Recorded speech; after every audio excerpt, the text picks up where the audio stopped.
Welcome to Askew. I'm Phil Taggart. This edition of Askew features the Fresno Poets. In 1958, Philip Levine came to teach at Fresno State College. Levine, along with Peter Everwine, Charles Hanslechek, Robert Mezzi, Corrine Hales, Juan Felipe Herrera, and others, then mentored and nurtured a generation of writers who have helped shape the world of American letters. We're going to attend a historic poetry reading at the Fresno Art Museum, and we'll talk with David Oliveira, who is also a Fresno poet and edited with Christopher Buckley and ML Williams the Heyday publication, How Much Earth? The Fresno Poets. On today's show, we'll hear Loren Palsgaard, Debra Deakin, Peter Everwine, Lawson Inado, Luis Omar Salinas, Corrine Clegg Hales, James Baloian, Beth Webster, Vang, and we'll start this edition with Dixie Salazar. This poem I'm reading is for someone also who is a great reader and appreciator of poetry. It's for Diane Trejo, and it's called Summer Rain. Eyes closed over despair, I can't even imagine. She listens as I read, pause, then skip over Lorca's Malagueña, Sabinus's Black Butterflies, fan the pages, asking why there are no happy poems except for childhood. Machado's raindrops on window panes. She likes Gloria Fuertes, leaning to see what can be seen from painted on windows. Her face skips over pain for a second, blurs to a 6-year-old sing-song light that drips from the peaches, plunks the tomatoes, sweet with sun and dirt, whole days lost, drunk on sap, and cidery winds in the orchard, till a dark fluttering blots the sun, and a voice I can't hear calls her back, pleads with her to eat something, anything.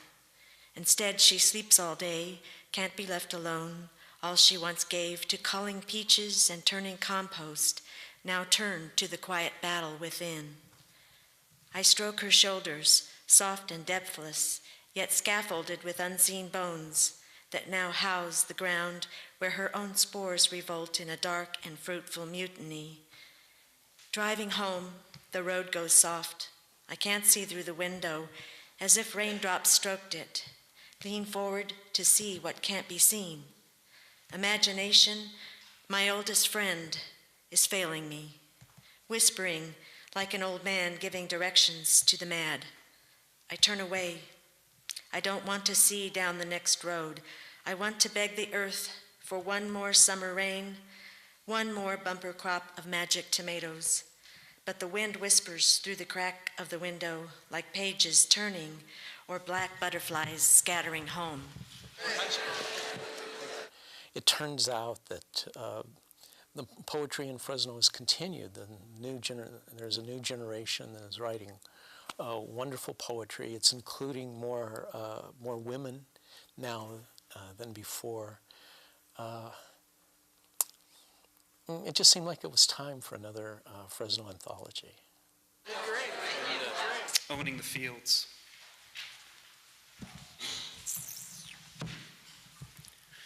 Every morning, I wake and believe almond orchards and vineyards spotted with Bermuda and crabgrass and abandoned houses smelling of mint and rue are mine. No, I don't own them.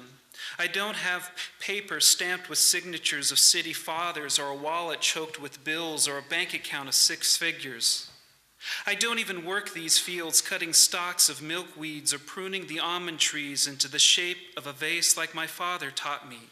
As delicate and intricate as any vases I've witnessed in museums where I've heard my own breath or the watch of a man next to me, until I thought the ticking was held inside the fine scrolls of cherries and plums, inside lights polishing the lacquered rails of oak. At dusk, I walk these fields along berms and count blackbirds clustered in trees. I know the wind choked with fumes rising from a garbage duck and the fast back of a river brushing the hands of cottonwood and sycamore. Today, I give these fields to the crows knotted in their flocks, bobbing in brambles of blackberries, squatted and misshapen. I give it to the snails with shells swirled in the shape of a sun burning behind a line of hedges.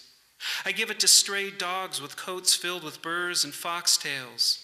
And finally, I give it to the fine silt of earth, a mirror I hold in the bowl of my hands. I guess what you need to know is that the tunnels in the poem are underneath a Victorian seaport where I was born, and they were used to impress sailors. You'll see. Tunnels underline this port town, so don't get happy. You could drink too much, wake up at sea. The tunnel's only a confused memory, their slippery walls dank with the smell of salt water, your bones bruised from being hoisted like a gunny sack out to the dinghy in the surf. Plans have changed. This is the lobster minus its tail, dropping quietly out of the dumpster at the apartment complex Sunday morning, that walks stiffly, balancing its claws, past the tire deflators and entrance gates for the highway west to the sea. This is the enormous silent mouth that forms the word cancer, the exact moment your ears go deaf and your blood flows backward. This the child who must tell its mother what happened clinically, who doesn't want to hurt anyone but, damaged beyond forgetting, wants no detail to be fully known or unknown. This is the police calling, the priest knocking, the kittens strewn across the lawn at daybreak, the woman you knew, half buried naked in the cemetery, the bitterness of apprehending the unworkable, the end of community in any form. Keep in mind the fog defeats. The wide black vicious stars are stronger than you remember. You could come about in a cave of strange high whistles. You could stare homeward, beaten and sore. I'm going to read a poem that was written by Bob Jones. Bob Jones died some years ago, far too young, with a great deal of talent. This poem is one in which he wrote about living in a rented home and imagining the people who lived there. It's called The Stone House, Emma Cobb, Mr. Gin, and me. It's in 3 parts. This is for Emma Cobb, chiropractor, assembler of this house, who adjusted segments of the spinal column, who carried stone after stone until her spine readjusted itself to the shape of a question her body would ask forever, who then continued with cement, who built a gazebo where she could sit through the late afternoon thunder showers. The doors are skinny, the windows you have to bend to, cupboards 1 cup deep. Your dwarfish nature is everywhere, Emma. You stretched hot water pipes through the rooms so they'd chuckle at your utterings. Even the stones spoke to you, thumping down drops down to the basement when it rained. I wish I knew what your life was like in this house, which I love and cannot live up to. The words have faded from the notes you filled the cracks with. This must be your gravestone, Emma, your second body.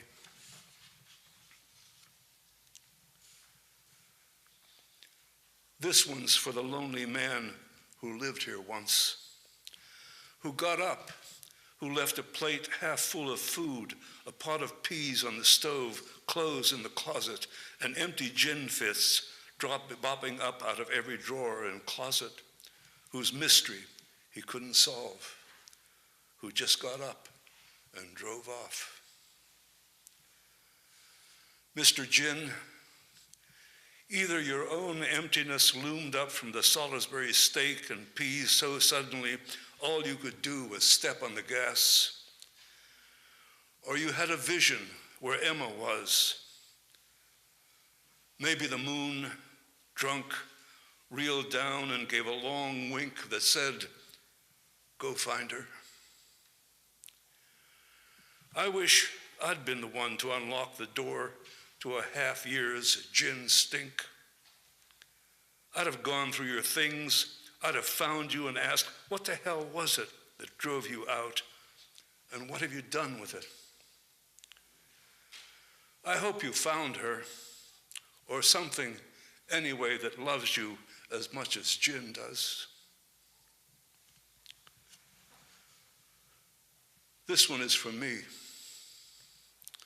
who assembles sentences, who senses around every exposed pipe and wrong angle the presence of two lives he'd like to speak to, who makes up characters from stories he's heard, who speaks, hoping the echo comes back different. Emma, Mr. Jin, if we ever do get together, it will be in this poem. Out of my solitude and my $145 a month, I'm bringing you back. Emma, there's the second story door that opens onto nothing. And Mr. Jin, you must be starving. Feels like the Fresno Academy Awards to be up here. And so thank everybody. I'll do a West Fresno poem, and this should bring to mind my colleague from West Fresno, Shirley Ann Williams, and this is simply about a building that still stands in West Fresno. The poem is called Temple, and it has 7 brief parts.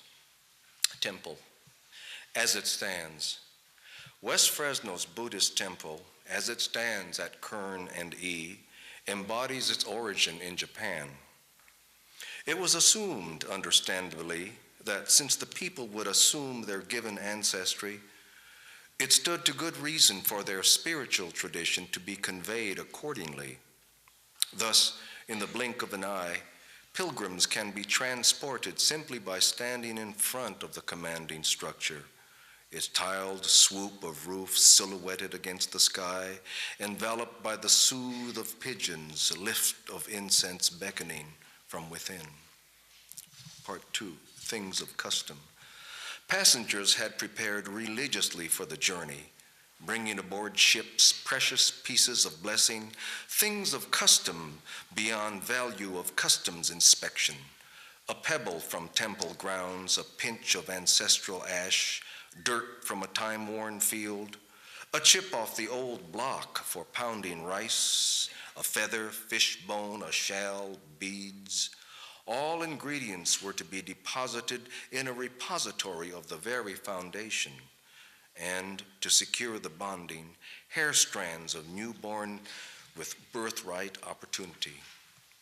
Part 3, convivial agreements.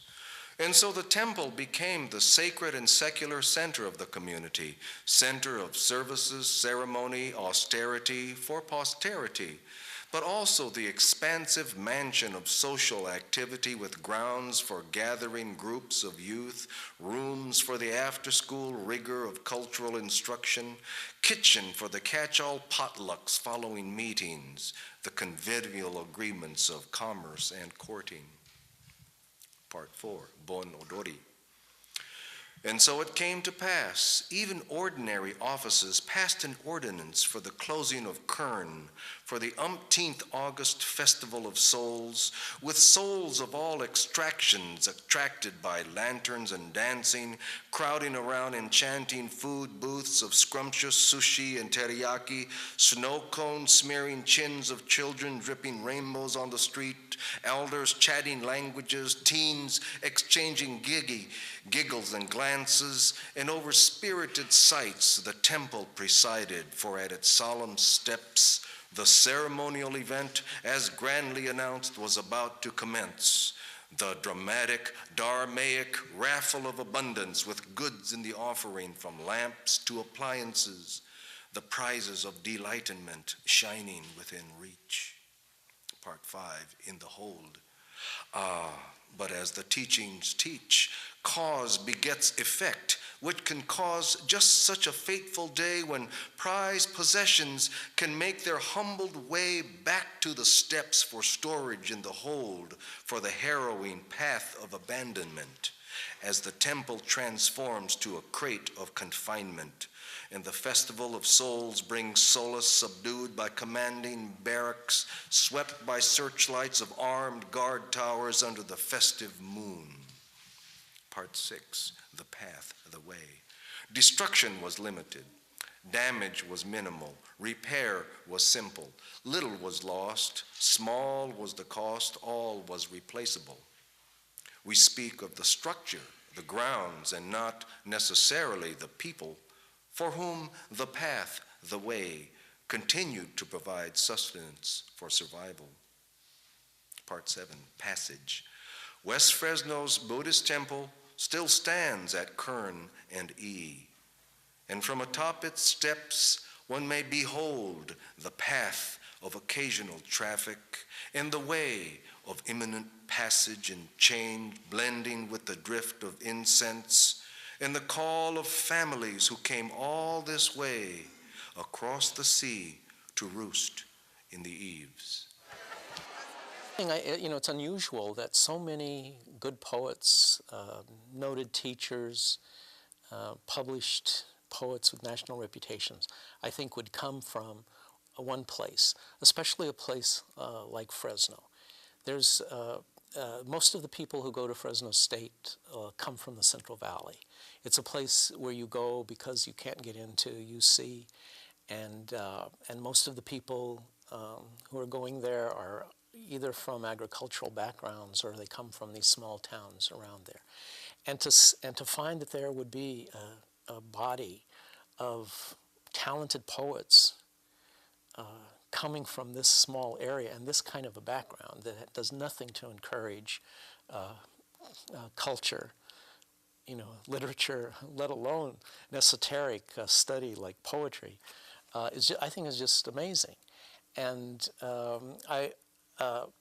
over the years, people have called this group of people the Fresno Poets informally, and I thought it would be a good idea to formalize that term, and for people to get an idea of just how talented and special this place was. Mr. Baudelaire could not make it tonight. He's taking care of his mother, or vice versa.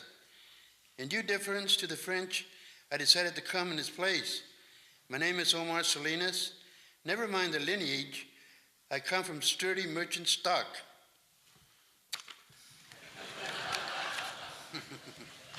Okay, now for the poem. Okay. Last tango in Fresno. Okay. We had to perform this, in a little theater. Mid-noon, and I'm between a pastrami and a dream, in love with bad love. I put out my cigarette and count my blessings, bad karma and no lover. I want to seduce the nearest woman and run out to the nearest motel, but the nearest woman is thinking of vegetables and buying a gift for her lover. So I waltz down the avenue, feeling great and important, and bump into a lesbian friend who's out of work and needs a job. I give her $5 and feel that in the next life, I'll get it all back. I'd like to read a poem by Michael McGuire, one of us who is no longer with us, living in the hackberry tree. Fall and the rain begins in the hackberry, birds after the black harvest, wings and arching tails, reaping the yellowing leaves too, they catch the light.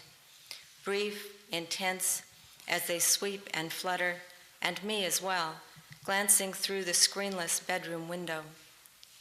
For this tree, things come in swarms, the new leaves of March bursting overnight, the showers of yellow, the dark berries plucked for their passing sweetness. One day, I leaned out toward the branch that dips just beyond the sill. Dozens of caterpillars clipping jagged moons in the leaves, whole branches stripped, becoming roots over which their singular hungers moved them. About to cocoon, they couldn't stop, their ritual audible in the still August afternoon. Sometimes I think of my spirit, cut loose from its sack, drifting out to take up with this tree, pressing into the pale obverse of a leaf and spinning to the cool earth, ready to rejoin, called back. Blessings. The Armenian wedding. Unexpectedly, it's been raining all day. The car is packed and everything is being said inside. Between fat fingers pinching cheeks, Uncle Gurkin offers quick tips for the first night while balancing on a thin wire of rachi. Wrinkling cigar faces with the inside information anoint America with a garlic atmosphere.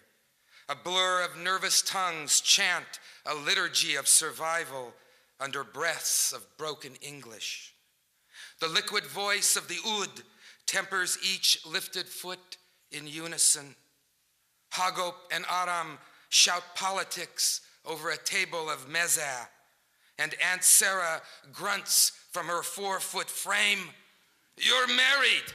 Believe me, it ain't no bed of roses. Look at me, 40 years, and not a complaint." Congratulations tiptoe like the deaf in a crowded room, memorizing words and faces in a swirling weather of music. Fingers rise above heads, clicking like ball bearings with sadness and tradition. But now the hour is midnight, and when I turn around, the room quiets in a distance of festivity. A recipe of generations dancing to ancient tunes in modern times. This is called Song of the Dishwasher. Bobby looks like Scatman Crothers. He has skin the color of a Hershey bar. In the steamy kitchen while he's working, he sings to all the ladies from his repertoire of ragtime, torch songs, and blues. He ducks between the counter and the dish rack shelf, points at you, and sings about some pretty girl. At the coda, he laughs, then begins another. And it's lucky that he knows so many songs. While he's singing, you don't care that it's late, and you are beat, dressed in black and white, and scraping food from other people's plates. My poem is called A Tropical Garden in the San Joaquin Valley. In the Fresno backyard of my subdivision home, enclosed by block and wood fencing, in the little yardage of rocky, compacted dirt, I co-own with my wife in the first American mortgage company. I attempt to recreate a place that would comfort the child who continues to live within me, who has grown more estranged and withdrawn with each new day that I attempt to make my way into this society. I try to quiet the child, to calm his fears with the sounds that used to lull him to sleep. The whistling of leaves, of tropical leaves in the wind. So I plant bananas, papayas, lemongrass, elephant grass, guava, mango, bamboo. They struggle to live as I scramble to save them and nurture them in this foreign soil. But the mango died in the summer, and the guava died from the winter freeze. What remains is a patchy semblance of the landscape the boy was born into. But it has made him more than happy to see the many things that are so comfortingly familiar, to hear the lullaby of tropical leaves played by a whirly wind. The child is so easy to please, so innocent, ignoring the roar of traffic, of trucks and cars passing at 70 miles per hour just over the block fence. I want to read Any Day We Want. Out of the house before sunrise for the first time in months, I'm at the counter of a small cafe 15 minutes walk from my house. My fingers around a cup of sweet coffee, tapping in time to the grating of the continent's drifting plates and syncopated yawns of everybody more awake than me. I will not talk to anyone here. Even if I was more like my father, a man who could stop any stranger to brag how his children had grown into adults with kind hearts and a civil word for each other, what would I say that could pull these people out of their pennant races, their wistful stares into vacations everywhere except the place they will actually be in another hour, working to pay for this breakfast? Say, for the sake of story, I am at this moment exactly like my father, turning to the woman sitting on my right to say morning, as if this is a question to which her good morning back answers how the day is going so far, or how impossible so far into the day already for me to be sure of its prospects. But she speaks first, asking for sugar, and I see that she is a student of the past, wearing her hair like a Sunday hat covered with thick swirls of variegated flowers. What in her eyes must once have been fire plundering across open plains of possibility has become muted and smoky, pointing to something she needs for a drink. And in her gray determination, I see that all that can pass between us, though sweet, is sugar. I, not being like myself but like my father, make an observation on the weather. An astute remark about the chance of rain, never before spoken on earth. And because she has never heard rain discussed so cleverly, she turns toward me again, asks for salt.